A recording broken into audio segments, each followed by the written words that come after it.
So today's lesson is going to be to negotiate the roundabout layouts in Northampton. Paula's going to be driving and I'm going to be going through a commentary. So we're going to go right here, please.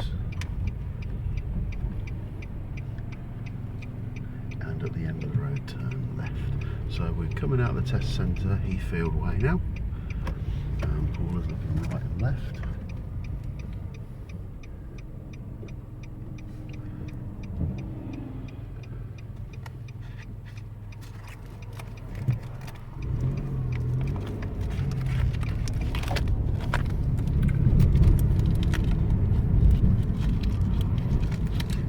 How are we going to negotiate this? Okay, follow the road ahead please at the roundabout. Where do you give way to? Right. And what can you see? Okay, and how would you position on the roundabout?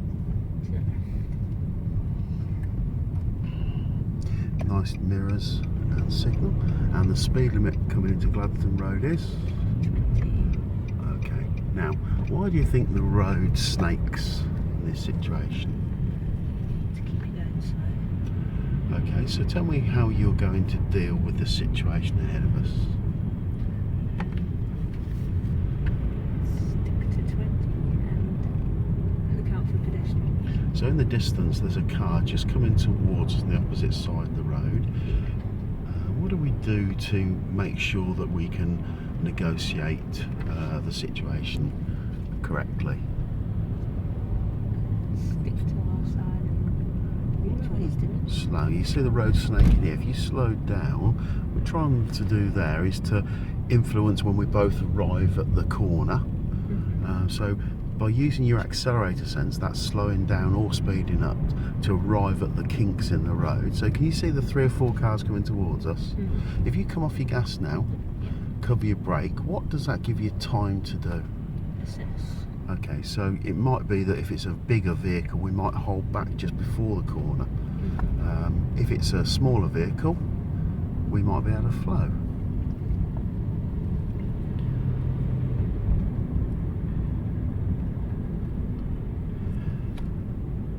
And the speed limit is still 20. fantastic.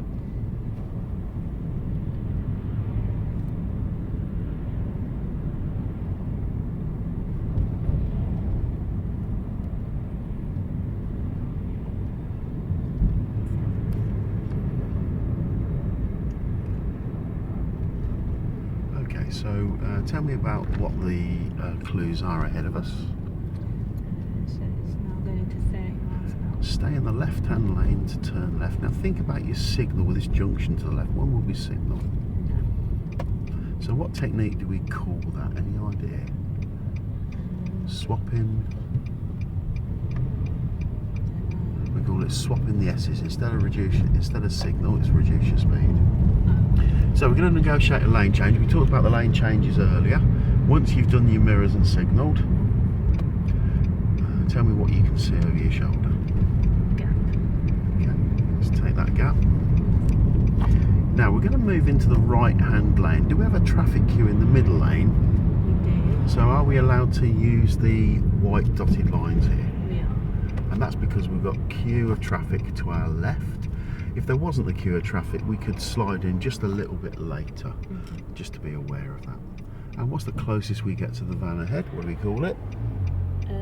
Tyres. Tyres and bump. Tarmac. Tarmac. So what you want to be able to do is just see a little bit of the tyres ahead and the tarmac. Why do we do that? In case they roll back. Yeah, so it allows us a little safe buffer, just so that if they do roll back, we can perhaps give them a little warning with a tinkle on the horn. Apply it to. Now at this point I'm just going to go through the schematic. So we're going to go and do St Peter's Way, B&Q, St Leonard's Road, Mere Way, onto Upton Way and all the way up to Sixfields. Where it's yellow here, here, here and here, there's a diagram supported on our website. So that's the diagram or the route that we're going to be doing. Okay, happy with that? Right, okay, so it's time to smile for the camera. This is Paula. who's our subject for today. He's going to be immortalised on the website, or victim, shall we say. So, why is it important to look into the new road, Paula, as we go around this corner? To make sure it's clear. So we're looking for all the clues. Fairly wide road. What other things do we need to know on this road? Speed limit. Okay, so how can we tell the speed limit? Signs. Yeah, so if we look to our left, we've got a little side road. It says end of 20. So if it's end of 20, it must be. 30. Yeah, so we've got houses and lampposts. We're on a main road. We have to apply the rule, which is it's generally 30 less. There's a little repeater repeating a different speed limit. So as we come into this corner here, this is always a dodgy little hairpin bend. It's a racing driving term there, so I tend to just feather the brake just as I'm coming in here. Can you feel it, Paula? Yeah. Okay, now what's the problem with traffic lights? What happens to us with traffic lights? They go red. Yep, and they go red at the oddest of times. We've got another set of lights. As we go through the second set of lights, just be aware of them changing. What should we cover? Brake. I'm going to ask you to move into the right hand lane. So Paula's checked the centre mirror, right mirror. She's done a quick blind spot check. She's had a look at the car. There's a Mini to your right. Did you do more than one look, Paula? I did 2. Yeah, try to make sure that the second look happens before you actually move. Going to move into the right hand lane. So she's done the mirrors and the signal. She's done the blind spot. And she's moved just after she's done the blind spot. Now, we're coming to St Peter's Way, which is the first roundabout layout, and as by plan, you can see the lights have changed. Paula's rolling up to the line now. Where is the line, Paula? It's So, about here. yeah, so what Paula's done is, instead of rolling up to the line, she's stopped short. So what she should have done is, just as she's coming up to the line, she should have just been looking to her right, like I'm looking to my left, and she'd be looking to see where that line is and just releasing the brake. So she's braking, then release and roll up to the marker there. Why do you think it's important to have a marker? So you're consistent. But also, if you can see the pedestrian crossing ahead, you don't want to go rolling over into the path of oncoming pedestrians. So they paint the line there for a reason. If we're lead car, let's get up to that line. So braking, release, roll, look to your right, line up your mirror with the marker, just like I've done here on the left hand side. Now, this is St Peter's Way. It's on the diagram here. It's this one here. And what we're going to do now is we're going to move forwards, and we're going to cancel our signal at the next line. On this roundabout, we're going to stay in the same lane for the entire length of the roundabout. Now, the lights have gone from red to green. We're going to cancel our right signal now. Stay in the right hand lane, look over your left shoulder a few times. When you get level with this bollard to our left, give a left signal. Stay in the right hand lane. Now, what can we see here? Pedestrian crossing. And to our left, we've got a lane here. So we're looking at the pedestrian crossing. We're also looking to see people. Now, stay where you are, Paula, no need to move. Now, with local knowledge, we know that the next roundabout, which is the B&Q roundabout, which is this one here, this roundabout has a left only. Now, if you can see here, stay to the left for now, Paula. Normally the golden rule is what? Stick to left. So let's just roll, release and roll, release and roll, release now, now release, now, and up to your marker. And there she's just released and rolled up to a marker. So at the B&Q roundabout, I'd like you to follow the road ahead. Now, can you see the next sign ahead of us? It's, oh, careful. Can you see the next sign ahead of us? It says left for left only. So what should we do now? Do your blind spot. Is it clear? Look again. Do your blind spot. Now, what can we do if they're not letting you in? Brake. Loads of blind spot checks there. Brilliant, Paula. Can you see what I mean now? Okay, so that's absolutely fantastic. Again, you can see that this lane is for left only. So at the B&Q roundabout, which is this one here, we've just moved over to the right hand lane. Now, the next one is this St Leonard's or Toaster Road. The examiners may say to you at this point, I'd like you to follow signs. So if we just have a little look down here and see what signs we've got. Here we are, we've got signs for Oxford. So what sign, where is Oxford? What exit of the roundabout? Second exit. Now my advice here coming into this is we're going down a hill, if you noticed. We're going to slow down, slow down, slow down. I almost, as we come up with about 1 or 2 car lengths to go, I'm almost stationary, and then just release the brake, rolling up, looking as we're going. Now as we move towards the bollard, we put the left signal on the bollard and we cancel it straight away. There's a one-way street here, we don't want to go into that one, so it's actually the 3rd exit, but on the board, could you see it said 2nd exit? Yeah. So the examiner will probably say follow signs for Oxford, and he may give you some guidance saying no, it's not this one, it's not the next, but it's 3rd, it's at 12 o'clock. So you listen out for the examiner's guidance, but it will be at 12 o'clock and it is actually your 3rd exit, the 2nd exit being a one-way street. So what we do is we signal on the first bollard, cancel the signal immediately and exit 3rd exit, not the one-way street. Junctions to our left and right, what do we need to be aware of? People coming in and coming out. Okay. So, and again, we're now just gone past Toaster Road. There's a speed camera just ahead of us going up the hill. We're going to stop at the speed camera.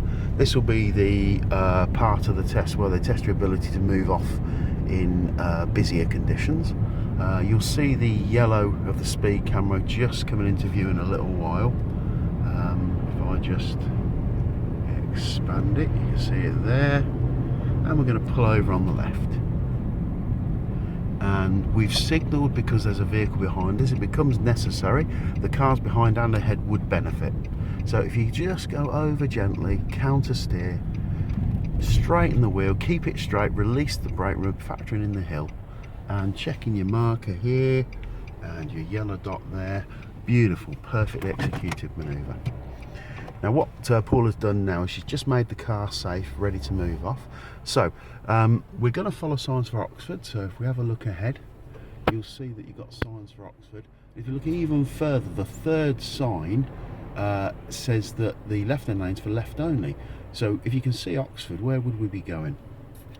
Straight over. But what lane would we be in? In the right lane.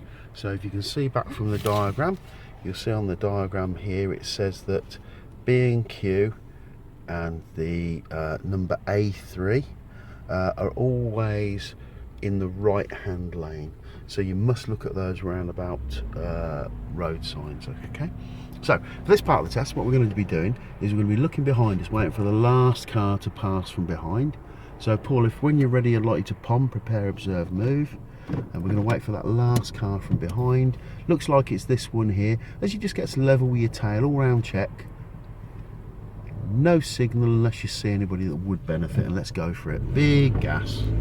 Okay, well done Paula, brilliant. So let's have a little look at the lanes now.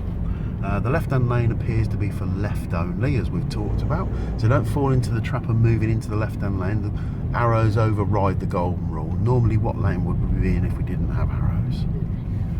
And how are we going to position here, to the left or to the right? To the right. Okay, so we're just going to position to the right. And as you move off, stay right, look left, and signal left. You see that car coming in very fast from the left. That's why we look left. Really important. Now we're going into a 40 zone. Do you see the signs? How do we know it's a new speed limit? Because there's one sign. There's actually 2 signs. Now this is a repeater. That repeats an existing speed limit. It's on one side of the road and it's smaller. If it's a new speed limit, it's on both sides and it's a big one. I think that's what you meant, wasn't it? Exactly. That's exactly right. Paula is a very advanced driver. Now if we're following directions via road signs here, if you come off the gas so we can just read it, we're following signs for Ring Road West, which is the right. If it was Ring Road East, it would be the left. Or if we were going straight ahead, we'd pick up the middle lane for East Hunsbury and Crem. Now that middle lane would then become the inside lane as the store branches away. So if we go left, we're in the left-hand lane. If we follow the road ahead, we're in the middle lane. But on this occasion, the most difficult route is Ring Road, which is right. So we've got the right signal on, and we're doing this one now. It's me away. We're going to cancel the signal at line. Be aware the lights might change. Now we're going to, strangely enough, pick up the middle lane. No, we're not going town centre. We'd said Ring Road. You'll see the signs for Ring Road, but it's very hard to see. So we tend to practice this route, hence the reason I'm filming it today. Okay. Stay in the right-hand lane for now. Let's pick up the speed. Now, what's the purpose of the right-hand lane, Paula? Overtaken. Okay. Now, have we overtaken the last slow-moving vehicle? Yeah. Now we must get back into the left-hand lane as soon as possible. So we've mirrored and signalled. Paula's had a quick look over her blinds, but is it clear? Yeah. Try not to drift. A little bit of drift in there. When you blind spot, make sure that your trunk doesn't rotate.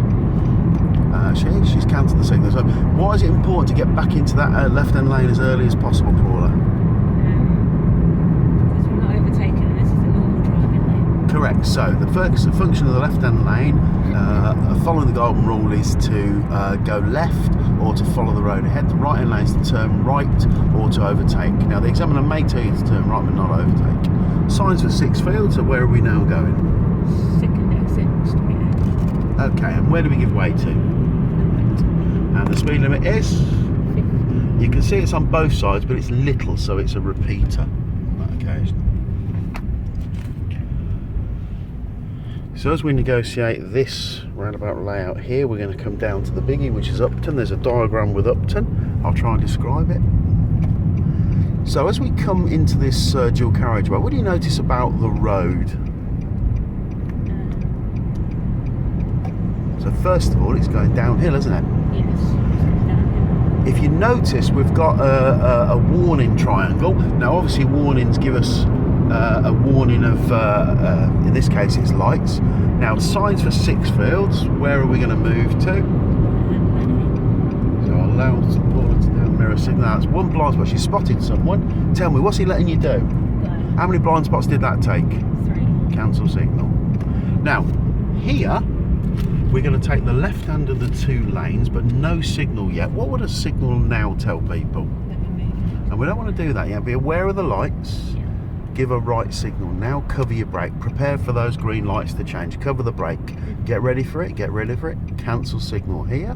Check your centre mirror, left mirror. Head towards the bollard. Centre mirror, left signal. Fantastic, Paula. You're doing brilliantly.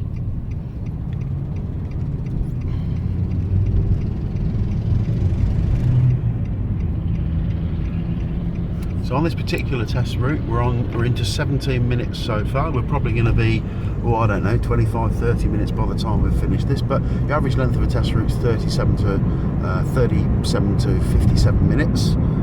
So it depends on traffic flow.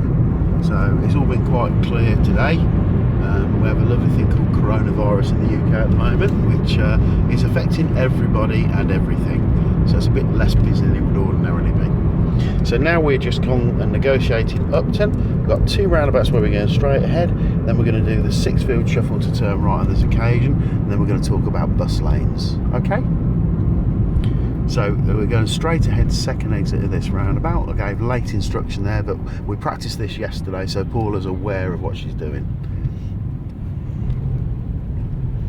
Okay, so we come up to the bollard, halfway point, mirrors and signal for the person. So as you come up to the halfway of a roundabout, why do we check our mirrors and signal at the halfway point, Paula? To let people know where we're going. Okay, if you left it a little bit later, problem? Yes, they wouldn't know. And earlier? Then I think you're going off of them. Okay, so just make sure it's the halfway point. So on this second of the three roundabouts, we're going to go straight ahead again, second exit. Now, as Paula gives way to the right, I'm going to show you the bollard, which is the halfway point. And just as we go to the left, we're keeping properly left, mirrors and signal. So we keep properly left on these big roundabouts unless we're going right. So generally, and if you've got no road markings, we're going to keep to the left even if we're going ahead, but properly left. So follow signs for town centre. So as you can see, town centre is in the right hand lane. Although it's in a head arrow, it's actually the right hand lane. So if you're going right, we move into the right hand lane. So you can see the arrow looks as if it's ahead, but it's actually going to be right. Okay, so we're now going to do the Sixfield shuffle. There's a diagram that goes with this one here. We're going to go right here. I'll try and talk you through it, and I'll relay you back to the roundabout layout at a different time. Okay, so as we move forwards from here, Paula, we're going to get to the second set of lights. What are we going to do at that second set of lights? We're going to cancel our signal. Okay, and we cancel our signal because we no longer go right, is that correct? That's correct. As we move off, we're going to move off fairly slowly. What's this give you time to do? Where are we going to look? We're going to look to the left. Okay, Make sure what? no one's going to cut us up. Yeah, they tend to cut you up because they find themselves in the Duston lane here and then realise that they actually want to go right town centre because it's all got straight arrows. Now we can see the first right hooked arrow, can't we? So why are we coming off the gas? In case the lights change. And we've been lucky, they haven't. Where do we look? To the left. And then we head towards that bollard. Seems a bit strange. Checking your mirrors again and go even slower, just and lovely.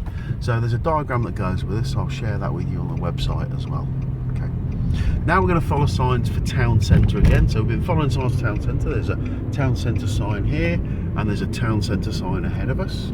Which is your second exit? Where do you give way to? To the right. So looking from the right to the left. How's your speed? So with the mirror signal manoeuvre routine, we get to the point where we decide whether we're going to stop or go. Look, assess, decide, next. And again, here's one of those bollards. And you'll notice that the wine bottle shape says that the road from the right comes into us. So where do we look, Paula?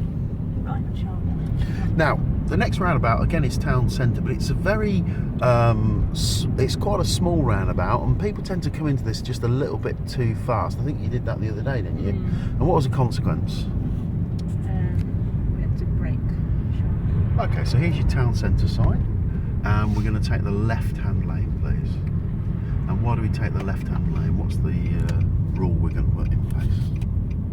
Stick to the left. Okay, well, again, we're looking. Tell me what you can see. Now, on an 8 AM test in Northampton, all bus lanes are excluded to us. You'll see the blue bus lane sign ahead. For the purpose of what we're doing today, mirrors and signal right as early as possible. Move out, out, out. Do not go into that line there. You left that a bit too late. What could you have done earlier there, please? Mirrored and signal. Get out straight away. You've just gone over the white line. What Paula did there is drift. Unfortunately, that's a fail on test, so just be aware of that, please, Paula. So, although the lines are quite faint at the moment, and you can see again the bus lane sign, all the way down Weedon Road, we've got these blue signs saying that there's bus lanes. Now, can you see the bus in the lane? So obviously, if it's anything before 9:30 in the morning, from 7:30 to 9:30, it's a bus lane only. So if you found yourself in the left-hand lane at a later time of day, you'd have to move out for buses. Why do we move out for buses, and why would we expect buses to be there? How would they affect us? So they could pull out. Yeah. So we need to plan further ahead. Now, the sign in the distance, which is a white sign, it says that signs for Market Harbour, which is left. So we're going to move into left-hand lane. Now, a solid white line, still mirrors the signal early. With about 3 car lengths to go, and look over your shoulder. Is there a bus there? Yeah. So could you come in after the bus? So we always have an option to slow down if he's been a bit of a so-and-so. And we're slowing right down here. We're looking before we move. How many blind spots did you get in there? 2. So what have you just learned? Do more blind spots. And what about your speed? Slow down. What was the problem we had earlier? So we're going to go left here. What was the problem we had earlier in the day when there was a traffic queue ahead of you, or you're running out of room? What were you doing? Yeah, panicking. Yeah. So what Paul has learnt there is you can slow down in these situations, and what we're doing is we're slowing down to get rid of the vehicles on the left that are not letting us in. And what Paula did earlier, she panicked in that situation. Instead of slowing down and even staying in the same lane or joining the traffic queue later, she thought she had to go. So what have we learnt there? Panic. Don't panic, Mr. Mannering. Panic. This is Spencer Bridge now, signs for Market Harbour, straight over. Now we've got 2 lanes. Now if we look into the distance, what's the problem in the distance? They merge. Okay, so why do we need to be aware of when lanes merge? What mirror becomes suddenly very important? The right one. So she's looking in a right mirror a few times. Anybody there? No. And again, we're going to maintain the left position. We don't go to them, they come to us. Pedestrian crossing ahead. What do you need to be aware of with the pedestrian crossing? Pedestrians good. Crossing. Okay, now, mistake Paula made the other day. We've got 2 lanes coming up here, or a challenge we had. We're going to go left at the lights, but what was the problem with the last time we did this? How did you end up positioning? Do you remember? Go left here, please. The right-hand lane is to go right, so unless you're going right, keep left. Just be aware of the guy, and again be aware. So we're back up to Gladstone Road. This will be the end of that test going that particular way. We've negotiated the bus lanes, we've done some lane changes, we've negotiated roundabouts, we've done a pull off on a busy road, pull over. So we've had quite a challenging test route here. This is one of the more challenging routes. So again, we're back into that 20 zone.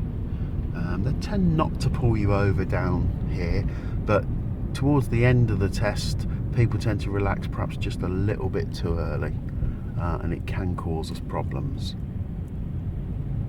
So what can we see ahead that might cause you an issue? The van the guy's getting into. Okay, so if we look to the right of the van, it's looking clear.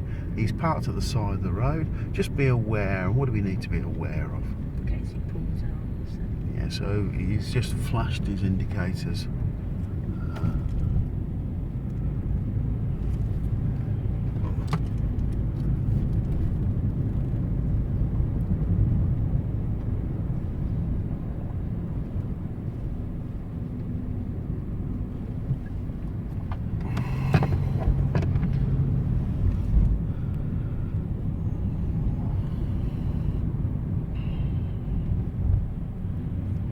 Okay, so again, we're coming up to the final roundabout before we turn right, and then we'll go back into the test centre.